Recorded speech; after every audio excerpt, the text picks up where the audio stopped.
One of the biggest sources of fights in marriages is on chores, responsibilities, and duties. What is a man? What is a man's role? What is a woman's role? Then what are your roles together? Please, and this is very, very important, tafadhali, if you can, lean more on the Bible, because there is a clear instruction on how a home should operate according to God, who gave us marriage.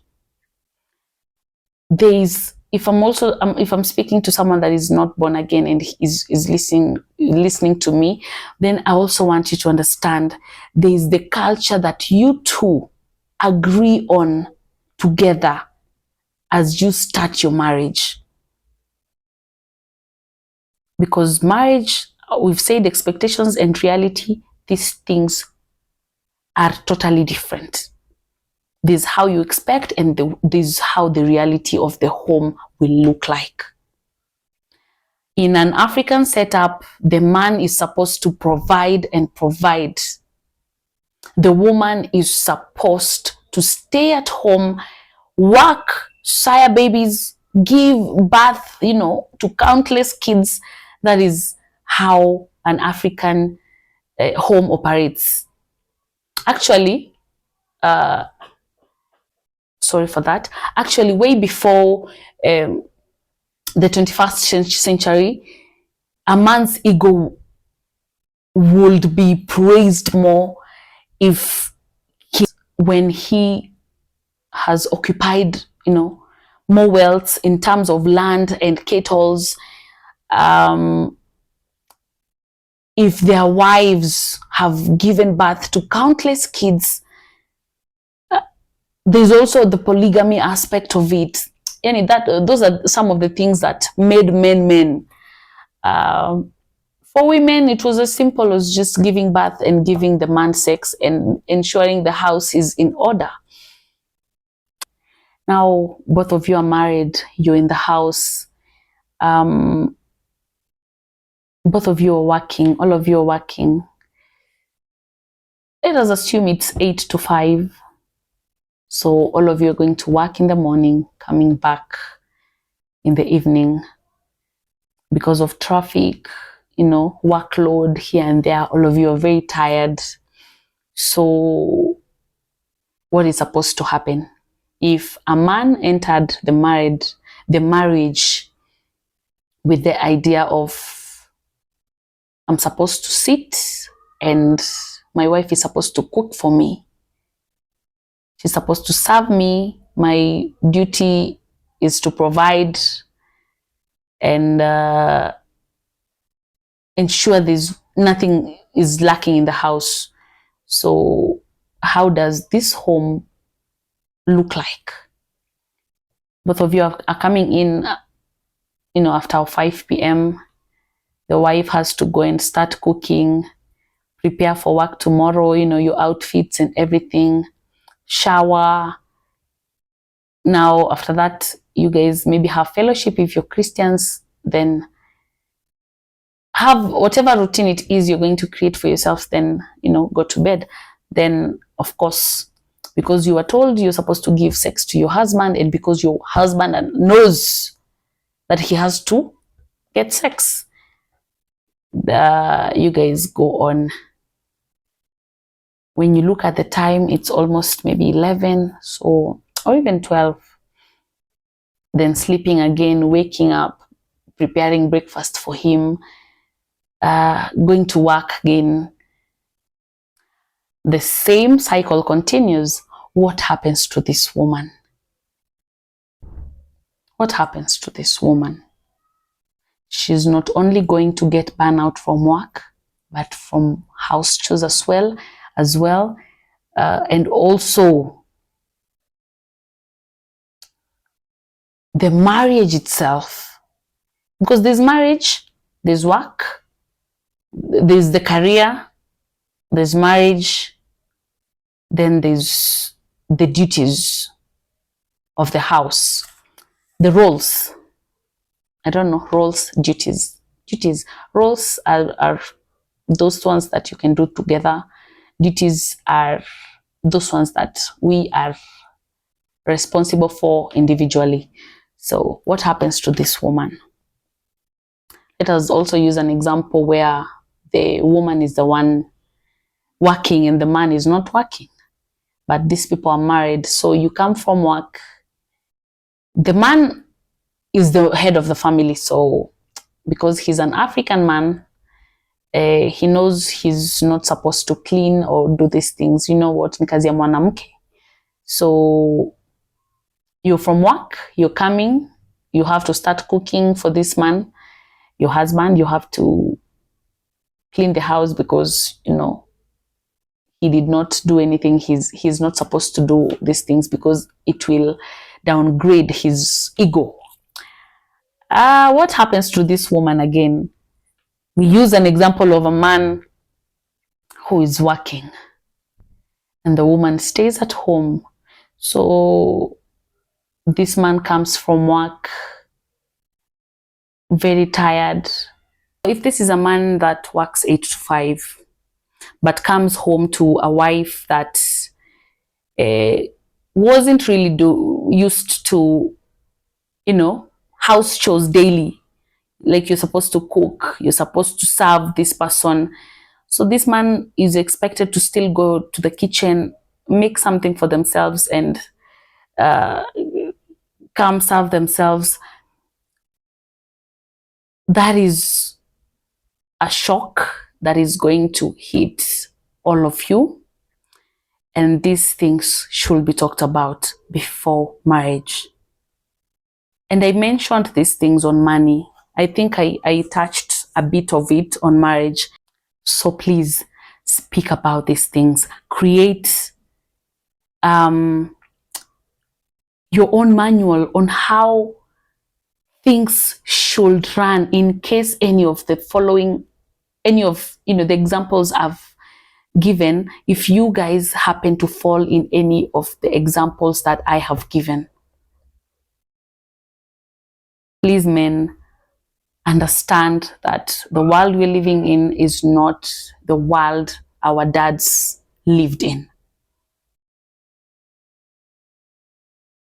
It's really nice when roles can be done together.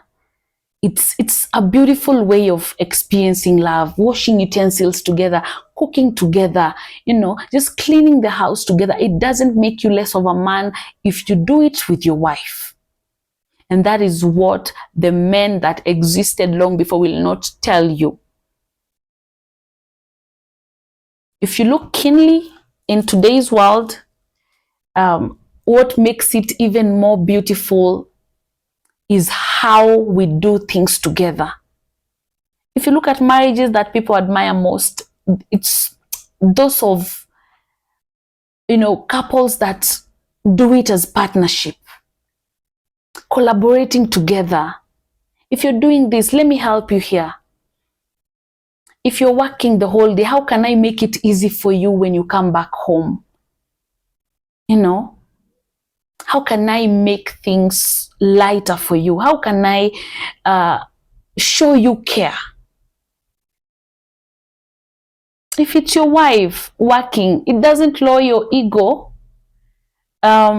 because you're staying at home and you have to do the chores. This is a woman you're married. This is someone you, this is your partner. Also to women, how we react, how we treat our husbands on days or seasons where we are the ones earning and they're the ones, when we're the ones earning and they have to take a step back and just accept the situation at hand, and we have to fully, you know, take responsibility of the finances. How we handle these people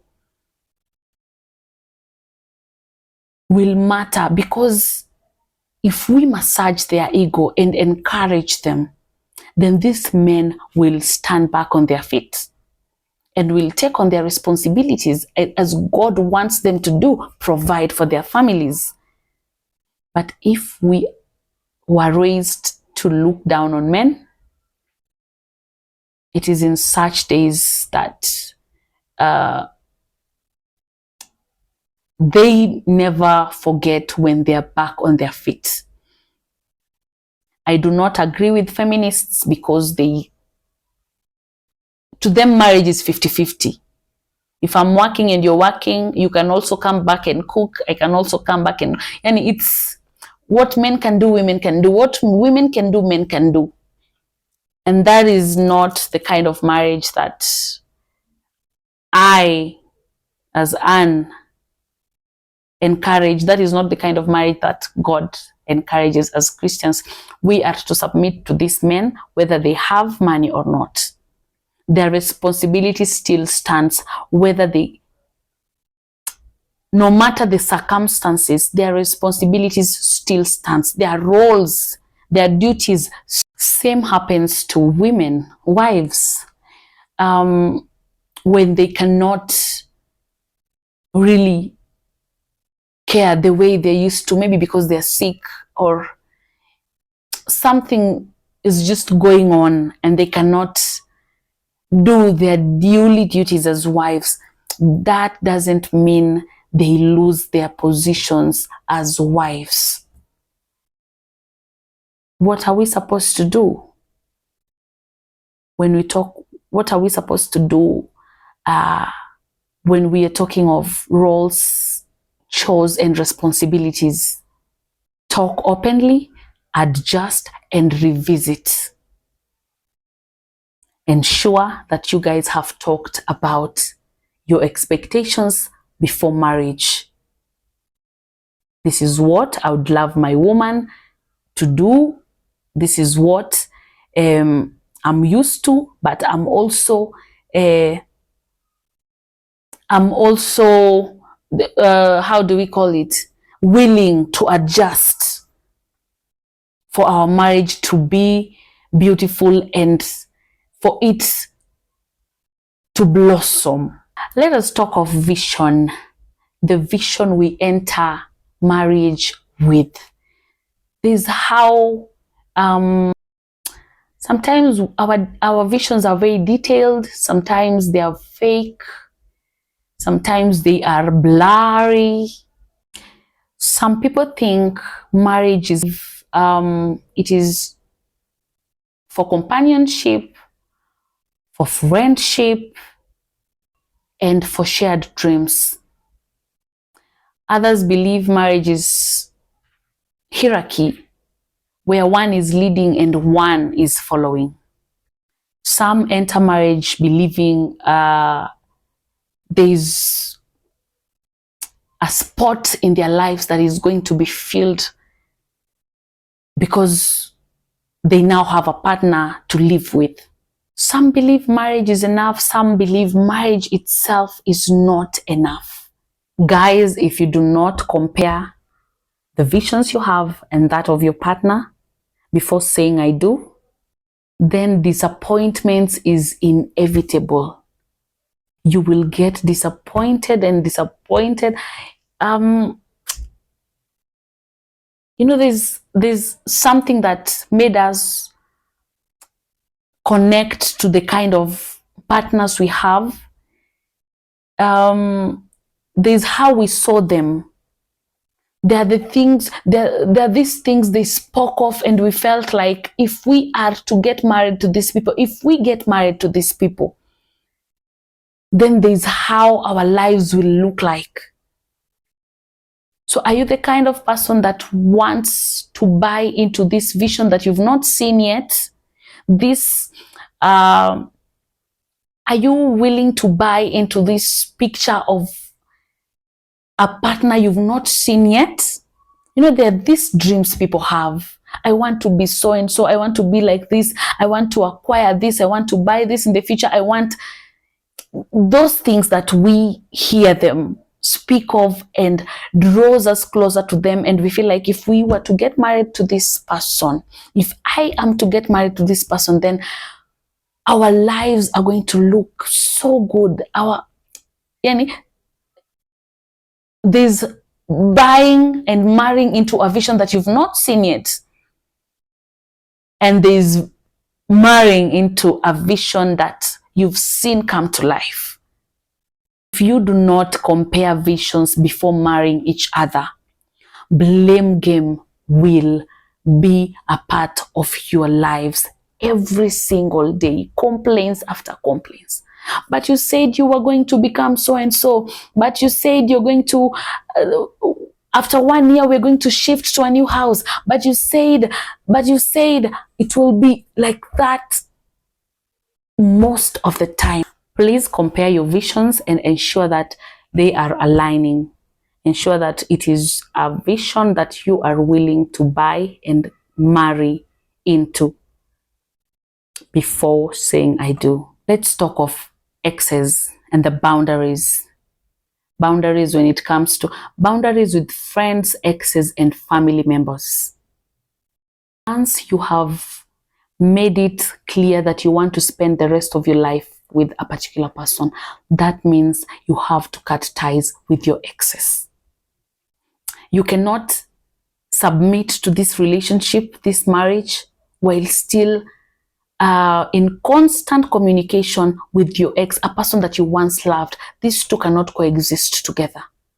Well, there's the high or when it's really important, but normally it has to stop.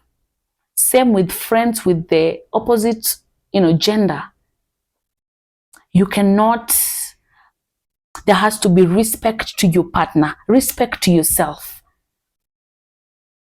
You have to understand how much time are you supposed to spend with your friends? How much time are you supposed to spend with your family?